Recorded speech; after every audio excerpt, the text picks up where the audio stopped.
দর্শক, যা আশঙ্কা করছিলাম যে বাংলাদেশকে মৌলবাদী রাষ্ট্র হিসেবে ভয়ঙ্করভাবে অভিযোগের মাধ্যমে ভারত নতুন কোনো পরিকল্পনায় এগোয় কিনা, আমরা তারই ইঙ্গিত পাচ্ছি ভারতের বিভিন্ন গণমাধ্যমে যে নিউজগুলো আসছে নতুন করে, সেগুলোকে কেন্দ্র করে। ডক্টর আসিফ নজরুল সম্ভবত সেই সুযোগটি করে দিয়েছেন ভারতকে। তিনি কাশ্মীর হামলাকে কেন্দ্র করে বুধবার তার ফেসবুক পেজে যে পোস্ট শেয়ার করেছেন, যেখানে তিনি পরোক্ষভাবে ভারতকেই দোষারোপ করার চেষ্টা করছেন বা করেছেন এই হামলার পেছনে, সেটি তারা নানানভাবে বিশ্লেষণ করার চেষ্টা করছে। যেমন এই গণমাধ্যমগুলোতে তারা যে অভিযোগগুলো করছে, ডক্টর আসিফ নজরুল নাকি কাশ্মীর হামলার পরপরই আন্তর্জাতিক জঙ্গি সংগঠনের সঙ্গে বৈঠক করেছেন। ভারতের পররাষ্ট্র সচিব বাংলাদেশে যে সফর করে গেলেন কাশ্মীর হামলার আগে, সেইখানেও নাকি কাশ্মীর নিয়ে আলোচনা হয়েছে। আমি যদি এক এক করে একটু বলি, যেমন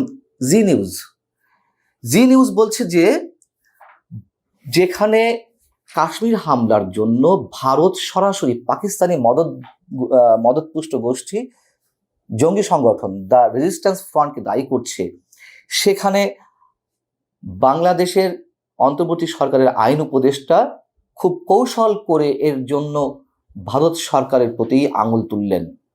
আপনারা জানেন যে একটি পোস্ট শেয়ার করেছিলেন, তার মোটা দাগে কথা হচ্ছে কাশ্মীরে যেখানে হাই সিকিউরিটি মেনটেন করা হয়, সেখানে নিরাপত্তার ঘেরাটোপ পেরিয়ে জঙ্গিদের প্রবেশের কোনো ধরনের সুযোগ নেই।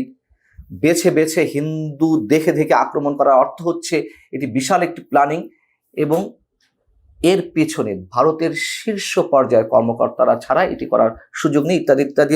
তিনি অনেক কথা বলেছিলেন, মানে আরেকজনের পোস্ট শেয়ার করার মাধ্যমে তিনি এমনটা ইঙ্গিত দেওয়ার চেষ্টা করছিলেন, সেটি ভারতের গণমাধ্যমগুলো বলছে। আমি যদি সবচেয়ে ভয়ঙ্কর যে বিষয়টি অধ্যাপক ডক্টর আসিফ নজরুলের বিরুদ্ধে করা হয়েছে,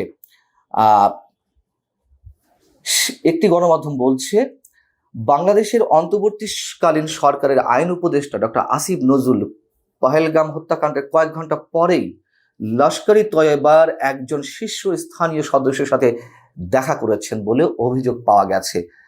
এবং এখানে বলা হচ্ছে যে গোয়েন্দা কর্মকর্তারা এই বৈঠককে আঞ্চলিক স্থিতিশীলতার জন্য গুরুতর হুমকি হিসেবে মনে করছেন।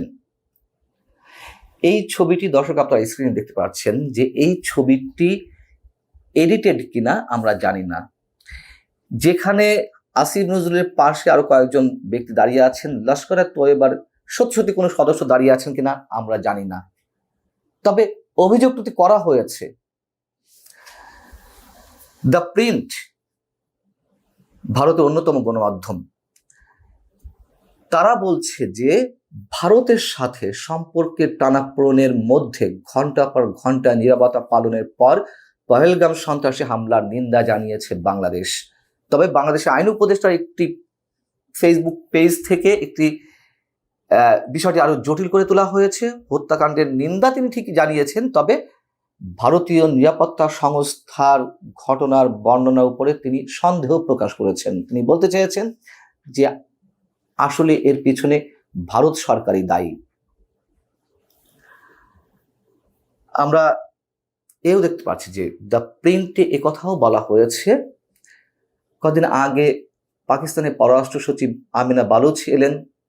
পাকিস্তানের পররাষ্ট্র সচিব দীর্ঘ 15 বছর পর পাকিস্তান এবং বাংলাদেশের পররাষ্ট্র পর্যায়ের যে বৈঠকটি অনুষ্ঠিত হলো, সেই বৈঠকে নাকি কাশ্মীর ইস্যু আলোচনায় এসেছে। এখানে পাকিস্তানের পররাষ্ট্র মন্ত্রণালয় যে বিবৃতি দিয়েছে, সেই বিবৃতি তারা তুলে ধরেছে। এটি আমাদের গণমাধ্যমে এসেছে যে পাকিস্তান কি বলেছিল আমিনা বালুচের সফরের পরে। এখানে বলা হয়েছে যে অবৈধভাবে অধিকৃত ভারতীয় জম্মু ও কাশ্মীরের পরিস্থিতি সম্পর্কেও বাংলাদেশকে অবহিত করেন পাকিস্তানের পররাষ্ট্র সচিব। জাতিসংঘ নিরাপত্তা পরিষদের প্রস্তাব ও কাশ্মীরের জনগণের আকাঙ্ক্ষার আলোকে এই বিরোধের দ্রুত সমাধানের প্রয়োজনীয়তার উপর গুরুত্ব আরোপ করেন তিনি। তবে আমাদের পররাষ্ট্র মন্ত্রণালয় যে বিবৃতি দিয়েছিল, সেখানে কিন্তু কাশ্মীর প্রসঙ্গে কোনো কথা বলা ছিল না। আমাদের কথা হচ্ছে এই যে ভারতের গণমাধ্যমকে বিশ্লেষণ করার সুযোগ দিল। ভারতের বিভিন্ন পর্যায়ে বা বিভিন্ন মহলে বাংলাদেশের প্রসঙ্গটি আলোচনায় আনার সুযোগ করে দিলেন অধ্যাপক আসিফ নজরুল। কি প্রয়োজন ছিল? এর আগে আপনাদের সামনে আমি মন্তব্য করেছি, দায়িত্বশীল জায়গা থেকে এগুলো আমরা আমাদের জায়গা থেকে আমরা আলোচনা করতে পারি। নানান ধরনের আলোচনা, মন্তব্য চায়ের টেবিলে, ঘরোয়া আলাপে উঠে আসতে পারে, কিন্তু তিনি তো অন্তর্বর্তীকালীন সরকারের মন্ত্রী সমমর্যাদা একজন ব্যক্তি। কিভাবে তিনি এই মন্তব্য করেন, যেখানে বাংলাদেশকে মৌলবাদী রাষ্ট্র হিসেবে চিহ্নিত করার একটি চেষ্টা ভারতের পক্ষ থেকে আমরা মুহুর্মুহু দেখতে পাচ্ছি। এর কিছুটা সত্যতা আছে, কিছুটা প্রোপাগান্ডা আমরা অবশ্যই স্বীকার করি, কিন্তু আন্তর্জাতিক মহলের কাছে তো এগুলো খুব দ্রুত পৌঁছে দেওয়ার চেষ্টা করবে ভারত। এমনিতেই ভারতের সাথে বাংলাদেশের যে নতুন করে বলতে ইতিহাসে এই প্রথম বোধহয় যে একটি শিথিল সম্পর্ক, দুই রাষ্ট্রের মধ্যে ভয়ঙ্কর একটি উত্তেজনাকর সম্পর্ক এই মুহূর্তে বিরাজ করছে।